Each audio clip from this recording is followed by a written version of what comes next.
JEE 2024 ഫെബ്രുവരി 1 ഷിഫ്റ്റിലെ 19ാമത്തെ ചോദ്യം വന്നിരിക്കുന്നത് atoms എന്ന ചാപ്റ്ററിൽ നിന്നാണ്.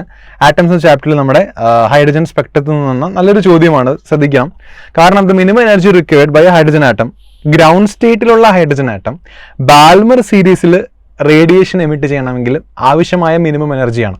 നമുക്ക് എന്തായാലും എനർജി ലെവലുകൾ നമുക്ക് പഠിച്ചിട്ടുണ്ട്. എനർജി ലെവലുകൾ എന്ന് പറയുമ്പോൾ ഏകദേശം ഇത് -13.6 ആണ്, -3.7 ഇത് -1.5 ആണ്, ഇത് n=1 ആണ്, n=2 ആണ്, n=3 ആണ്.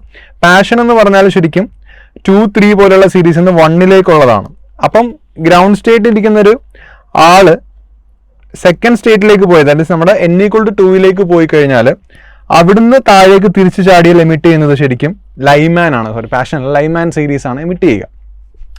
ഇവർ ബാൽമർ സീരീസ് എന്നാണ് പറഞ്ഞിട്ടുള്ളത്. അതിന്റെ മിനിമം എനർജി എത്ര വേണമെന്നാണ് ചോദിച്ചിട്ടുള്ളത്. അപ്പൊ ഗ്രൗണ്ട് സ്റ്റേറ്റ് ഇരിക്കുന്ന ആള് 2-ലെത്തിയിട്ട് കാര്യമില്ല, 2ൽ നിന്ന് തിരിച്ച് 1ലേക്ക് ചാടുമ്പോൾ എമിറ്റ് ചെയ്യുന്നത് എന്താണ്? ലൈമാൻ സീരീസ് ആണ്. ഇയാള് ഗ്രൗണ്ട് സ്റ്റേറ്റിൽ നിന്ന് 3-ലെത്തി എന്ന് വിചാരിക്കുക, 3ൽ നിന്ന് തിരിച്ച് ഇങ്ങോട്ട് ചാടുക എന്ന് പറഞ്ഞാൽ ഇറ്റ് വിൽ എമിറ്റ്.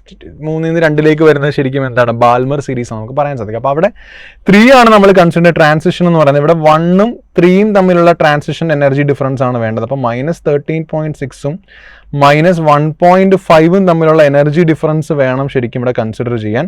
അത് ഏകദേശം 12.1 ഇലക്ട്രോൺ വോൾട്ട് ആണ്. ഓപ്ഷൻ കണ്ട ഓപ്ഷൻ യെസ്. Thank you.